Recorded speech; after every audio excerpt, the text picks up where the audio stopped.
Welcome to episode 20 of Project 250, a weekly chronicle of the people, places, and events of the American Revolution in the order they occurred. So, without further ado, here's what was happening 250 years ago this week, May 18th to 24th, 1775.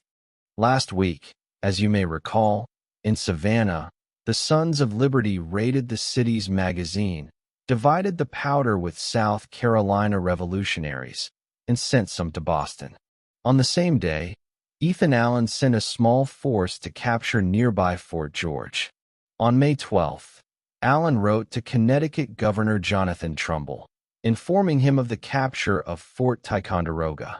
Also on May 12th, a detachment of Green Mountain Boys, led by Lieutenant Colonel Seth Warner, captured Crown Point.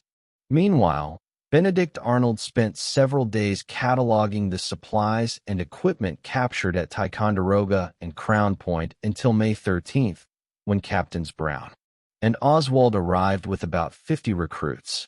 Arnold immediately began planning a raid against Fort St. John's, located along the Richelieu River, north of the Canadian border. In Philadelphia, Lyman Hall was admitted to the Continental Congress to represent the parish of St. John's in Georgia. On May 14th, Benedict Arnold launched his expedition against Fort St. John's, with Ethan Allen following behind with about 60 men. Also on May 14th, 1775, a small force from Fairhaven, Massachusetts, captured two British sloops at the Battle of Buzzards Bay. On May 16th, residents of Hannistown, Pennsylvania, signed the Hannistown Resolves. By May 17th, Benedict Arnold captured St. John's, but withdrew when informed that reinforcements were expected at any moment. On his way back to Crown Point, Arnold encountered Ethan Allen, who ignored Arnold's warning and continued to St. John's. Finally, the 4th New Hampshire Provincial Congress met to enact legislation for the common defense, including the creation of a 2,000-man standing army. Following up on last week's events in the Lake Champlain region, Ethan Allen, now at St. John's, was again warned about approaching British reinforcements, this time by a Montreal merchant who had ridden ahead of the British to deliver the warning. Initially, Allen considered ambushing the British relief column, but decided against it after realizing that his men were exhausted after several days and nights with little food or sleep. When the British forces came within 2 miles, Allen withdrew across the Richelieu River, where his men quickly fell asleep. They were soon roused from their slumber by a volley of grapeshot from 6 field pieces posted across the river, the British reinforcements having finally arrived. Allen's men jumped into their boats so quickly that they left behind 3 comrades, one of whom was captured, but the other 2 managed to escape on foot. As they withdrew, Allen's men exchanged harmless shots with the British until they were out of range. Later that same day, May 18th, Congress received 2 important bits of information: the successful capture of Fort Ticonderoga, and the more ominous news that reinforcements from Britain, a lot of them, were on their way to North America. On May 19th, Colonel Dudley Templar, the British commander at Montreal, issued a call to raise a militia for the city's defense and requested that local Indians also take up arms. Ultimately, only about 50 men, primarily French-speaking landowners and petty nobility, answered the call.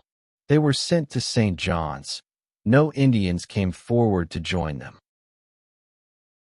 The following day, Moses Hazen, a retired British officer living near St. John's, rode to Montreal to report on the recent engagement to the local British authorities. He then continued on to Quebec City, where he informed General Guy Carleton of the news. In response, Carleton immediately ordered the garrisons in Montreal and Trois-Rivières to send additional reinforcements to St. John's. Major Charles Preston and 140 men were promptly dispatched from Montreal. Meanwhile, Hazen returned home to further consider his position. He would eventually switch sides and join the American cause. On May 21st, the same day that Ethan Allen returned to Fort Ticonderoga, a minor skirmish occurred near Boston Harbor when General Gage dispatched a small party consisting of 1 officer and 30 men to Grape Island, which was located a mile offshore in the Weymouth Back River, in search of supplies, specifically hay for their horses. This incident was part of an ongoing struggle known as the Provision War, in which the colonial militia sought to deny supplies to the British Army occupying Boston. Meanwhile, the British, desperate to acquire food for the troops and service animals, looked around for loyalists willing to provide these supplies, either out of a sense of patriotism or for profit. One such local Tory, Elisha Leavett, the owner of Grape Island, offered to supply the British Army with hay, vegetables, and cattle. Leavett also offered to allow the British to graze their horses at Grape Island. When the British landed on Grape Island, it set off alarm bells throughout the countryside. Hundreds of militiamen assembled in Weymouth and began firing on the British. General John Thomas then dispatched 3 companies from the Hingham militia to confront the British. A few shots were fired, but none found their mark, before the British were driven off with only 7 or 8 tons of hay, while the Americans burned the remaining 80 tons. This minor, mostly bloodless skirmish has come to be known locally as the Battle of Grape Island. Leavett's assistance no doubt won him the goodwill of General Gage and other British officials, but it also made him a target for local Whigs who burned his barn to the ground and confiscated his cattle. Sometime later, a mob of angry citizens showed up at Leavett's doorstep, threatening to set his house on fire. According to local tradition, Leavett defused the situation by rolling out a barrel of rum and generously sharing its contents. Mrs. Leavett, in turn, welcomed the mob into her home and invited them to partake of the wine. This unexpected and gracious gesture served to calm the wrath of the Whigs, and any potential violence was, quote, drowned in good cheer. One final point of interest: this so-called Battle of Grape Island was directly witnessed by Abigail Adams and involved several relatives of her husband, John. On May 23rd, the first session of the New Jersey Provincial Congress began in Trenton. This provincial Congress would serve as the province's governing body while New Jersey made the transition from British colony to American state. Finally this week, on May 24th, Peyton Randolph was forced to resign as president of the Continental Congress and return to the Virginia Assembly to lead the resistance against Governor Dunmore. John Hancock was unanimously elected to replace him as president. And that's the way it was 250 years ago this week. If you enjoyed this video, please tell a friend.